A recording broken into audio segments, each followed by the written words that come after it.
Anthropology. The study of human beings and ancestors through time and space. We look at the physical characteristics, environmental and social relations, and culture of a group of people. But how on earth do you write a paper on this oh so interesting subject? Well, no problem. Maya and Maya are here to help. Anthropology is made up of 4 major subfields: linguistic anthropology, sociocultural anthropology, sometimes called ethnology, archaeology, and physical anthropology. And as an anthro major, you might want to try avoiding ethnocentric thought, identifying and analyzing patterns within ethnographic data, assessing and critically examining a culture's standards, both your own and others, utilizing research tools such as historical accounts, newspapers, and others to assess and examine an event, phenomenon, feature of a culture, or to support or refute an argument. But let's say you already got that stuff down. You just want to start writing. So here, the basic writing features.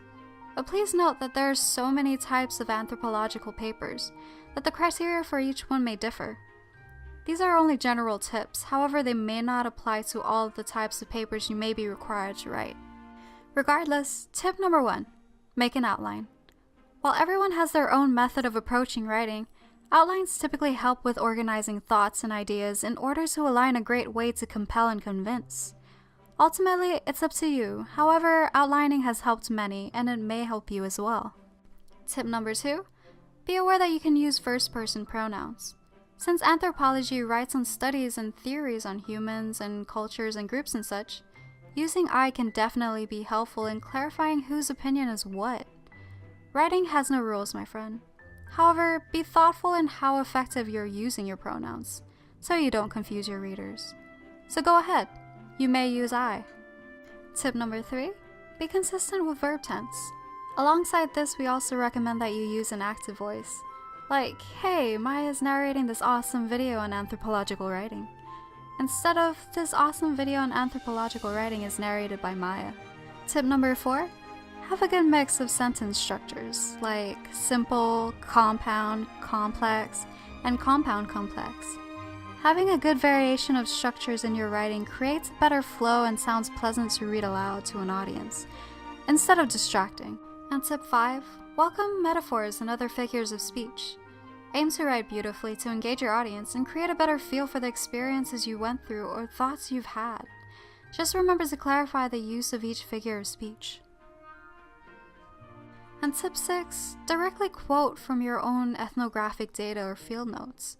Paraphrasing your data may result in confusion, so help your audience out by clarifying with direct phrases.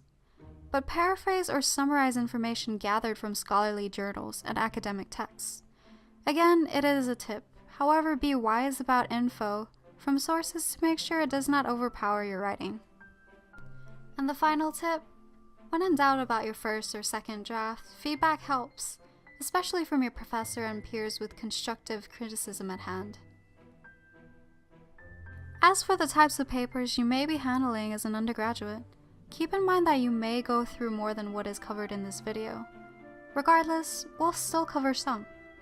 So you may encounter a piece involving an ethnographic analysis, which creates a portrait of a specific group of people in a distinct time, place, and context.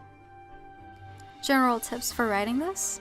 Collect ethnographic data and field notes from either observing or interviewing. Look for patterns or cultural meanings within your field notes and ethnographic data. Connect the ethnographic data to relevant academic literature. Be as detailed as possible. Write thick and rich descriptions when talking about people, places, behaviors, and interactions, and have a good, coherent organization. You may also have to write a research paper. This is the type of paper that many fields require students to write that involves formal research. But you're also probably going to write a response paper, which can be divided into 2 types of responses: the précis and the nebulous response. Don't know what a précis is? No worries. A précis is a concise summary of key points, statements, facts, tone, and mood. Such a fancy word for a summary, I know, but the ultimate task is to summarize the author's main argument, key points, and motives, which is then followed by your analysis. So it's not entirely a summary, my friend. But how about a nebulous response? What kind of a paper is that? Well, it's a paper with the appearance of open-endedness.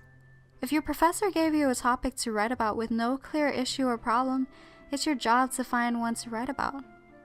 So how about ways to approach a topic? Well, try recontextualizing an idea, theory, or claim.